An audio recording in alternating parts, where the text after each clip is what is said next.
Okay, good Chodesh. I'm going to share with you a very personal story. Really, Advar Chizuk, Parshas Korach, in the what's called the Mesorah. I don't know if you ever noticed. So in the Baal HaTurim, many times we'll quote something that's called the Mesorah. But Mesorah Kosov, and what the Mesorah was, it was like an encyclopedic work that was done before the computer age, where if there was a term that was a little bit unusual, he would show you where in Tanakh you have all the other similar places. So in this week's Parasha, it says, Bikashtem gam kehuna. Moshe Rabbeinu speaking to korach, it says, you also want kehuna. You're seeking kehuna, bikashtem. So the Mesorah, so the Baal HaTurim says, Ba Mesorah, it says, there are two other places that use a similar term. It says, Bikashtem gam kehuna. There's a pasuk in Yirmiyahu, Bikashtem oisi misham, and then there's a pasuk in Dvarim that says Bikashtem oisi. So you basically have three places, which is fascinating that he was able to do this work. Now, my uncle's father, his name was Hanani Yom Tov Lipa Dreisinger. He was a Rav in the Bronx. I don't know if you ever heard of him, but you know the Mishpacha. And he was a Talmud of the Galanter Rav.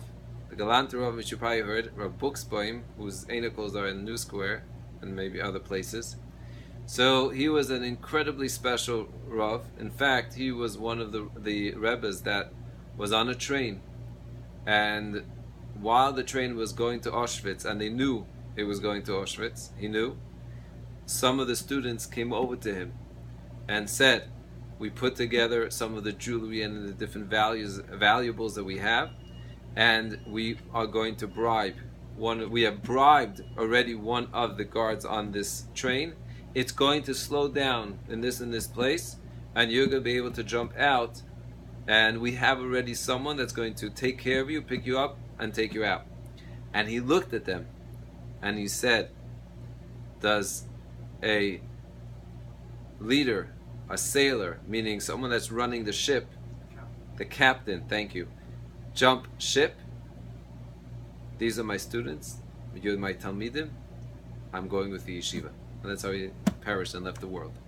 Again, there were different decisions. That was, can you imagine? Obviously, we can't judge such decision makings, but that was him. And my great uncle would describe, like every time, even when in his later years, when he would see a picture of his Rebbe, he would say, the Rebbe was a tate. He was like a father. Very, very special. This Rebbe, actually, Rav Galanter Rav, was so special that he was a Rav and a Rebbe. Usually a Rebbe does mostly his avodah on Shabbos. During the week it's not so crazy. He was a Rosh Yeshiva also. Anyway, to make a long story short, my great uncle, was told by his Rebbe to go and leave early. He left early. And in 1942, I think, he was in the Bronx. He was a Rav. And he was actually collecting money and sending it to Galant. So at some point he had a little bit of yush. To be in the Bronx after being with a Rebbe and in Yeshiva and in Galant was a whole different experience. And of course no one knew exactly what's going to be. So he was misgageh. He actually missed the Rebbe, and he was like, it was very difficult. So he wrote a letter to the Rebbe. The Rebbe wrote him back a letter. Fascinating letter.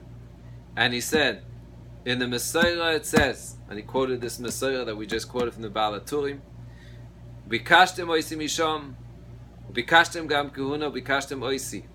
He said, what's the connection between these three? Anytime the idea is that there's a connection between these three different terms.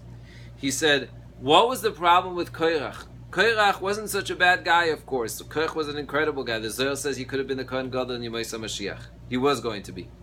But he was seeking, Bikashtem gam kehuna, he was saying, I can't right now be over Hashem the way I could if I was a Kohen Gadol. That's what his taina was.